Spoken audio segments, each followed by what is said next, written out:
Hello again, Julie Powers here, introducing you to another literacy resource that you could use for your smartboard. And I picked this resource because when I was a kid, writing poetry was always such a pain for me at any level. They're like, write a poem, and I'm like, what? Even when they put it in a controlled environment, it just didn't make sense to me. And so I've always kind of hated poetry. So this website, Theme Poems, okay, gives your kids, even first graders, I honestly believe could do this. So let's get started here. So the link is readwritethink.org, and then it's Theme Poems. Now they recommend this K through 5. I really would do it K through 3, but to get an introduction to poetry, you really could do it 4th and 5th grade, just to get them started. Sometimes kids anybody just need to push in the right direction. So let's get started. So, fun noise there. So the first thing you do is enter your name. So, here's an example. This is a poem about an apple, and this is also in the shape of an apple. So it gets kids thinking about the object and what they're going to be writing about. Apple, red, juicy, sweet, good in pies, a healthy treat. I don't know if an apple pie would be a healthy treat, but whatever. So the next thing you'll do is you select a theme. Okay? So you can go in nature. They've got a sun, a raindrop, sunflower tree, leaf, fish, cloud, moon, all sorts of icons. Well, I don't want them. So then they can do school. You can do our apple, the bus, the computer, a bell, a book. You can do sports, pom-pom, volleyball, sneaker, basketball, these different sports options. You can also do celebrations. Okay, every time a kid has a birthday, we're going to, do something. Here's a poem to them. There's all sorts of options here. Oh, don't want to cancel. So pick back new shape. Yeah, okay. Celebrations, you can, emphasize using, these shapes for different things so that, certain students, younger students even recognize them. So let's go back to nature. So I love sunflowers, so let's pick the sunflower.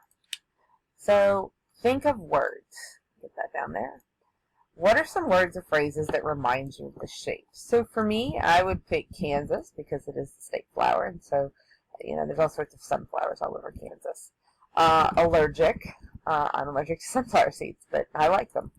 They are very tall. Flowers. Can't spell flowers today, apparently. And that they are pretty. So these are all some things that, your kids could think, well, describe it to me. It's yellow. It's, got a brown center. They're tall. Your kids can describe this. This is easy for kids. Kids can do this. So then you click continue. Okay? And then you write a title for your poem. So I'm going to put pretty allergic flower. So then, excuse me, after you write your title, then you write your poem here. So you just click there. I'm going to move me over here so you can see. Okay?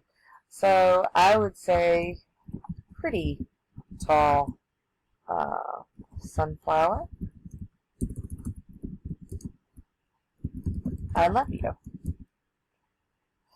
I wish I wasn't allergic to your seeds. Kansas loves you even more. Made you the state flower. Okay? So that's my poem. It's a very simple poem. It's not going to be, it's not going to be winning any awards, but it's a very simple poem, and it allows students to group and organize their thoughts. So I like it for that pact for ECE kids, that it gives them step-by-step instructions and things that are easy to follow.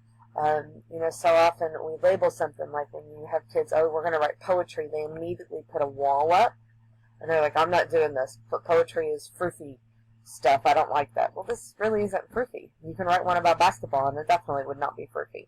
So let's say I want to add something else to it. So I love you. Oh, I'm out of text.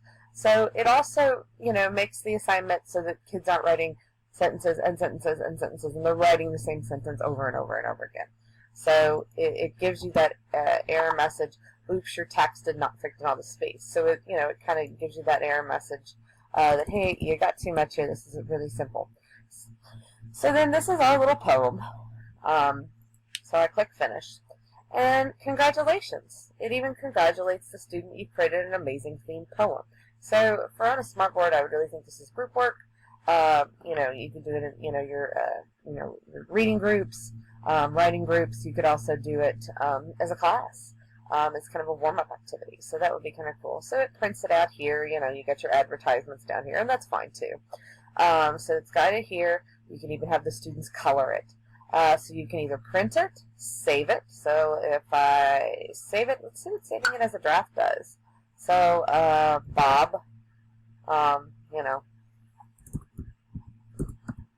put it in there, and then I can save it. Or I can share it with someone. So this is kind of a cool option to where, I can come back to it later. Or if, we were doing it, let's say I had 4 smartboards in my room and my kids were doing group work, then I would have the assignment. They could, okay, this is group 1. They're sending it to me, 123@gmail.com, and from 456@gmail.com. So, and then it can be sent to me. And then I can view it later. Or, you can collaborate with it as well, to where you could send it to another group, they could open it, and even edit it. So lots of options there with that.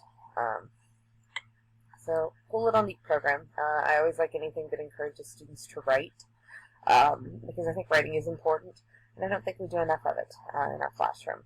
Or kids think, oh, I don't want to write about this, I hate writing. Of course, they would rather type it, but this really helps them write in a controlled environment, and then they're like, hey, I got a cool little poem here, and then if they color it, it really even makes it more their own. And so then you just do a new poem here. I don't want to cancel, so let's save it as a final. So let's do sunflower poem.pdf. So it's going to save it, and then it's going to put it here. I like to put save files like this on my desktop. So we save it. It even lets me know that it saves it. I like that even more. Let's scroll out of this now. So here's my sunflower poem, and it brings it up in Internet Explorer. So pretty neat. So it tells who it's by, puts the student's name on it right away. Gotta love that. So you know who it's from. Tells what it is, and then they can color it. You know what? You could even, snip it out, open it up in a paint file, and have them color it on the board too. So all sorts of options there, for making that fun. Print them out or not print them out. And then if they send them to you, then, that's just another way that you can share it and pull it up on the class, for the class. If you have that group smartboard classroom that one of the classes in my school does. So that is, kind of all about the program.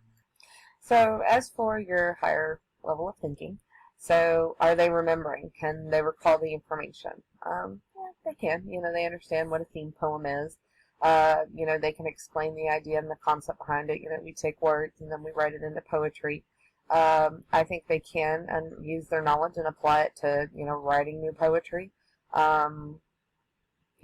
Analyzing it. Sure, they're going to be doing that. How can we put this over to a new poem? Evaluating. Sure, they can evaluate it. And they are creating it. You could have them create a new idea or a new way to write poetry. So, just depending on how deep you want to go into each of these levels, you really could take it up to creating.